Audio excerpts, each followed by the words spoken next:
Buenos días o buenas noches, dependiendo de cuándo se encuentran con esta lectura. Hoy vamos a comenzar a leer fragmentos del libro Acción Travesti Callejera Revolucionaria, Supervivencia, Revuelta y Lucha Trans Antagonista, Silvia Rivera, Marsha P. Johnson. Esta es una edición ampliada y revisada por la editorial Imperdible. Uno de los fragmentos que voy a leer comienza así: raza, clase, revolución. Silvia Rivera y Marsha P. Johnson no eran queers respetables ni los mejores ejemplos de la imagen moderna de gay o transgénero. Eran mujeres negras, de género variante y pobres, trabajadoras sexuales callejeras con unas ideas revolucionarias y rupturistas, en contraste con las políticas normalmente abstractas y tradicionales de los activistas de la Gay Activists Alliance, centradas en las preocupaciones inmediatas de los grupos gays más oprimidos: la gente gay callejera, la gente sin hogar y cualquiera que necesitara ayuda en ese momento. Dentro de un movimiento de liberación gay reformista, principalmente blanco, cisgénero y de clase media, Silvia y Marsha fueron a menudo marginadas tanto por su estatus racial, de clase y de género, como por su actitud intransigente a la hora de seguir caminando hacia una lucha gay revolucionaria. Tras la ruptura inicial de Stonewall, que como describe Silvia, fue gente gay callejera procedente del Village en primera línea, gente sin hogar que vivía en el parque Sheridan Square afuera del bar, y las drag queens tras ellos y todo Dios tras nosotras, el movimiento de liberación gay tuvo que lidiar con unas engreídas reinas callejeras que rechazaban las políticas abstractas, dando más importancia a las preocupaciones que había a pie de calle.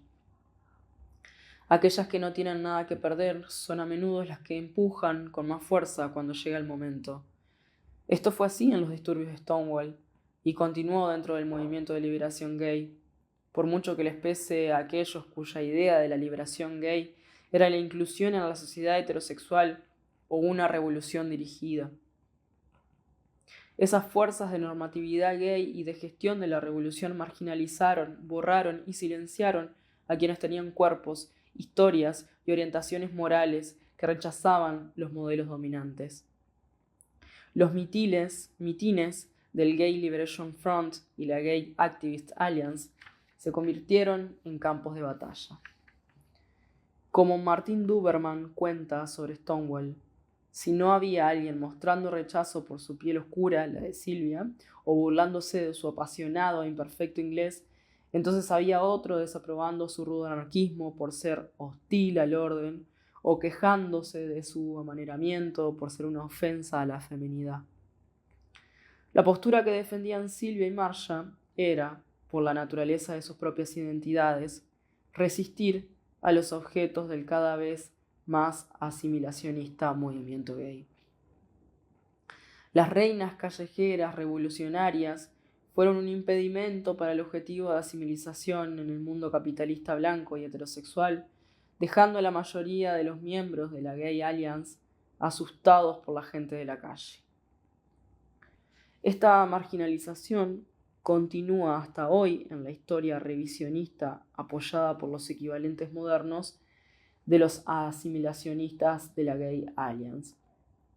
La presencia de gente de género variante, gente negra, gente pobre y gente de la calle en Stonewall y en el movimiento de liberación gay subsiguiente ha sido borrada o menospreciada por parte de los asimilacionistas que desean presentarse como un movimiento respetable de gays blancos reformistas que buscan su inclusión en el capitalismo y las instituciones del Estado.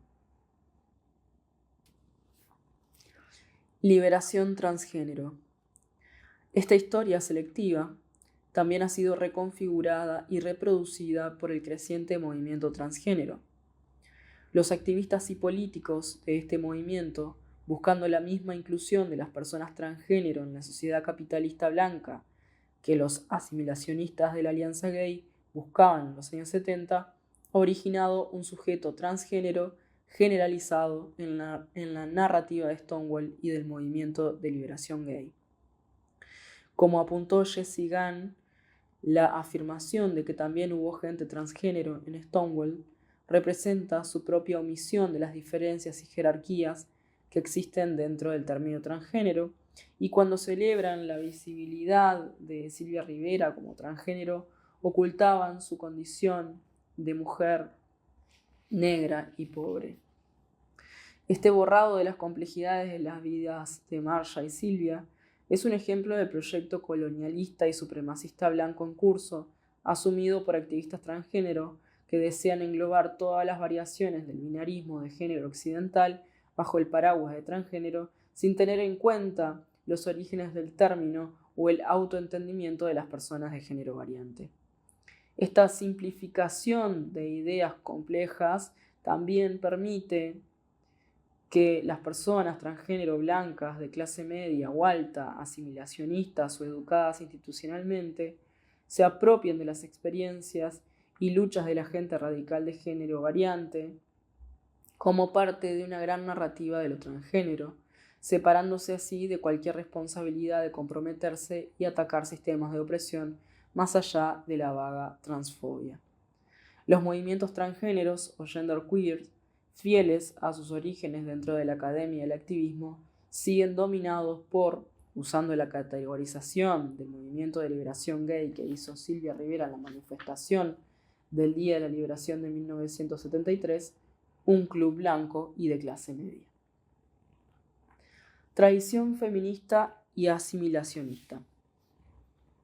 En una tendencia similar, algunas feministas han concebido positivamente a Star como un temprano ejemplo de participación de las mujeres trans en el feminismo organizado, pero normalmente sin reconocer ni la historia de la violencia del feminismo contra las personas de género variante asignadas como hombres al nacer, ni cómo esta violencia se llevó a cabo contra Star y contra Sylvia en particular.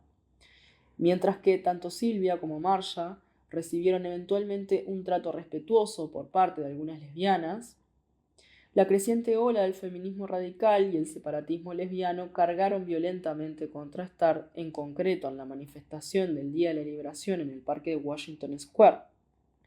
Aunque algunas lesbianas feministas trataron de impedir que hablara y la atacaron físicamente por, según ellas, parodiar la feminidad, Sylvia irrumpió en el escenario, agarró el micrófono y confrontó al público por su blanquitud, su privilegio de clase y por su indiferencia ante los problemas de las presas.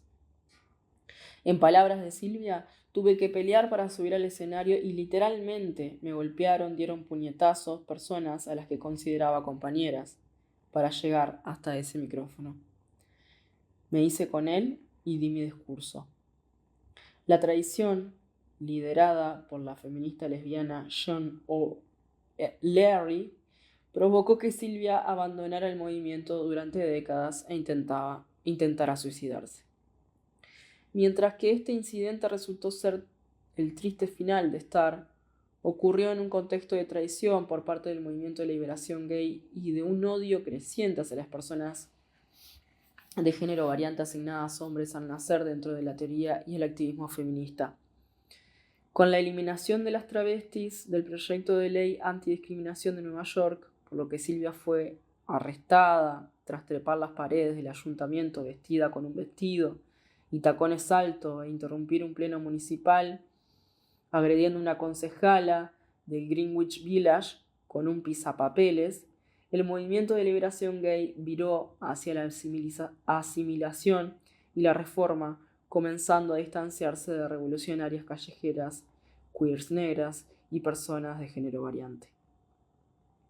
Las políticas de Star, levantar el fusil, iniciar una revolución si es necesario, no hubieran encontrado concordancia con un movimiento de gays blancos de clase media que buscan la inclusión en el patriarcado capitalista y supremacista blanco.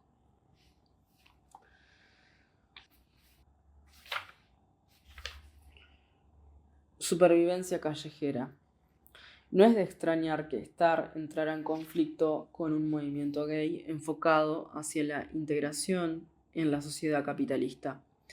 Desde sus inicios, las preocupaciones de Star no eran los eslóganes, el postureo, el intelectualismo masturbatorio o la construcción de un movimiento.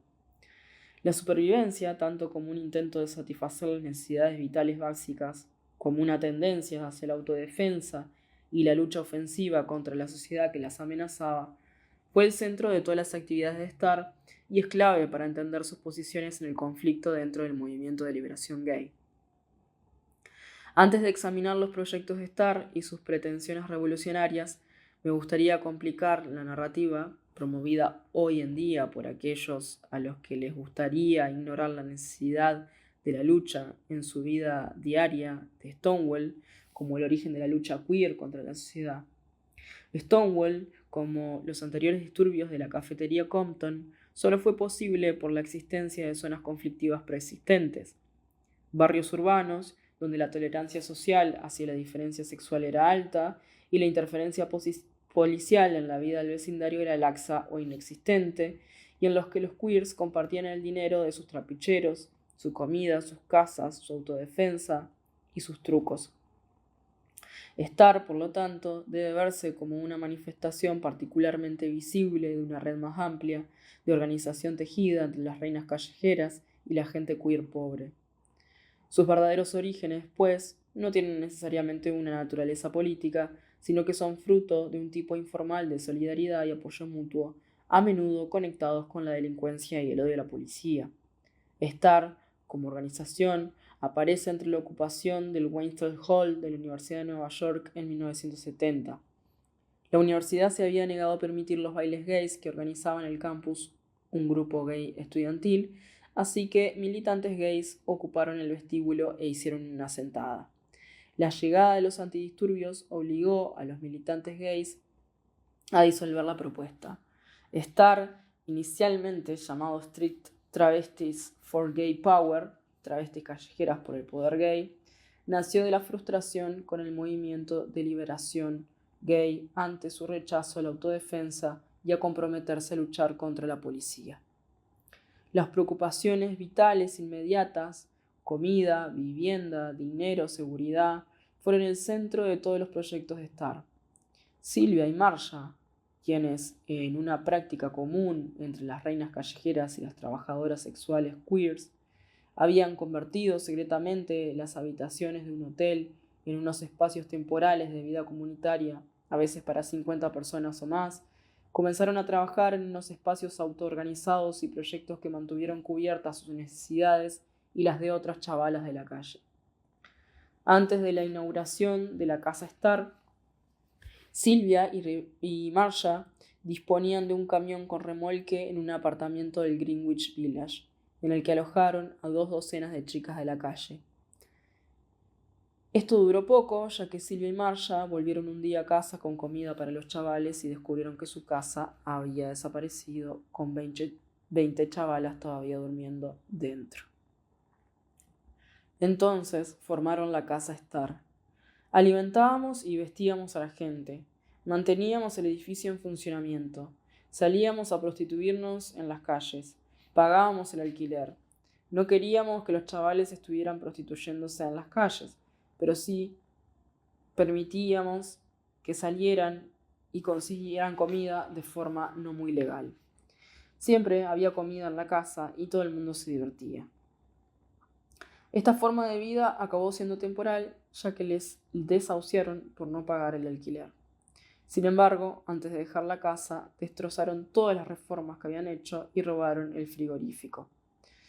Con las miembros de Starr viviendo una situación tan precaria, Starr tenía dificultades a la hora de llevar a cabo los proyectos que habían planeado, que incluían bailes para recaudar fondos, otra casa Starr, una línea telefónica, un centro recreativo, una caja de resistencia para arrestos y un abogado para la gente queer encarcelada. Establecer unas condiciones de vida dignas y asegurar la disponibilidad de comida era igual de importante que la necesidad de la autodefensa frente a sus agresores homófobos y la policía. El intercambio generalizado de tácticas entre las chavalas queers callejeras y las trabajadoras sexuales se centraba principalmente en identificar qué situaciones eran seguras y cuáles no, y en protegerse mutuamente de la policía. La policía y el encarcelamiento eran violentos e intensos, especialmente para las reinas callejeras sin dinero. Marcia recordaba que una travesti fue arrebatada de los brazos de su amante mientras estaba en la calle. En la cárcel, las presas de género variante hacían frente a las violaciones y los abusos por parte de la policía y los reclusos y la manipulación legal que causaba que algunas reinas tuvieran que esperar años para conseguir una fecha en el tribunal. Por tanto, no es extrañar que Star se originara en medio de la decepción por el fracaso del movimiento de liberación gay a la hora de enfrentarse a la policía en la Universidad de Nueva York, ni que la primera aparición pública de Star tuviera lugar en una manifestación de Young Lords contra la represión policial, ni que el apasionado discurso de Silvia de 1973 acusara a los movimientos pro liberación gay y feminista de olvidarse de sus prisioneros de guerra, o que al reincorporarse a la lucha gay en los 90, Silvia se centrara en la violencia policial contra Amadou Diallo y Abner Louima, además de los asesinatos de Matthew Shepard y Amanda Milán. Las actitudes de Silvia frente a la policía son claras. Siempre percibimos a la policía como el verdadero enemigo. No esperamos nada mejor de ella que ser tratadas como si fuéramos animales, y lo fuimos. Conclusión. Para concluir, me gustaría dirigirme a la gente con la que comparto enemigos comunes y proyectos comunes. Star es solo un apunte histórico en un legado de insurgencia queer. Con el auge de la teoría queer y la historia transgénero como temas de estudio respetables, otras formas de revuelta queer y de género variante se han rescatado del olvido. La mayor parte del tiempo, quien hace este trabajo de rescate histórico no tienen en mente mucho más que promocionar sus carreras universitarias o reformar los sistemas de explotación y dominación. Sin embargo, para los insurgentes queer, rescatar nuestra historia de la oscuridad y la asimilación es un elemento necesario de lucha. Si no nos enfrentamos críticamente a esta historia, no solo perdemos herramientas analíticas que podrían ayudarnos en la difusión y la mejora de nuestra revuelta, sino que también abandonamos a los muertos para que los buitres los reduzcan totalmente a imagen y mercancía. Donde quiera que flaqueemos en nuestros análisis o fallemos en identificar las herramientas y armas que subyacen en la historia, los académicos queers, los queer radicales que intentan entrar en este estereotipo, la basofia asimilacionista y todos los demás tipos de representantes gays y los maderos conducirán estas luchas hacia sus fines. La lucha por la liberación queer, nutrida por el sudor y la sangre de personas como Silvia Rivera y Marsha P. Johnson, sigue adelante. Muchas personas del mundo gay actual quieren que abandonemos nuestra lucha por considerarla una anticuada reacción a la dominación. Si hablan de Stonewall es para enmarcarlo con una antigüedad digna de admirar. Este pacifismo gay no es simplemente el resultado de que gays y lesbianas vean que su revolución se hace realidad a través del matrimonio gay y la legislación contra los delitos de odio. Es un intento de los nuevos líderes y de la policía de evitar la revuelta en sus filas. Nuestra guerra, entonces, es tanto contra los gays que defienden esta sociedad como contra los heterosexuales. Pero no son solo los gays capitalistas y los políticos profesionales quienes buscan sofocar la revuelta.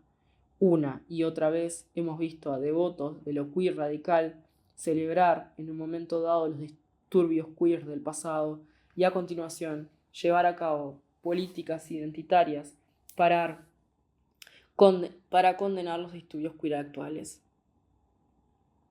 Hemos visto a estos trepas usar imágenes de insurrecciones queers pasadas para vender sus libros y promocionar sus carreras artísticas, todo con un odio bastante poco disimulado hacia todas las formas de lucha que escapan a su control. Para aquellas de nosotras que, por nuestra inclinación ética hacia la insurrección, hemos entrado en conflicto contra esos eternos enemigos, la distinción está clara. La purpurina no es una base para la afinidad. Preferimos forjar nuestras amistades en una práctica compartida de revuelta porque solo podemos conocernos realmente las unas a las otras cuando dejamos de ser serviles, es decir, cuando juntas sembramos la destrucción.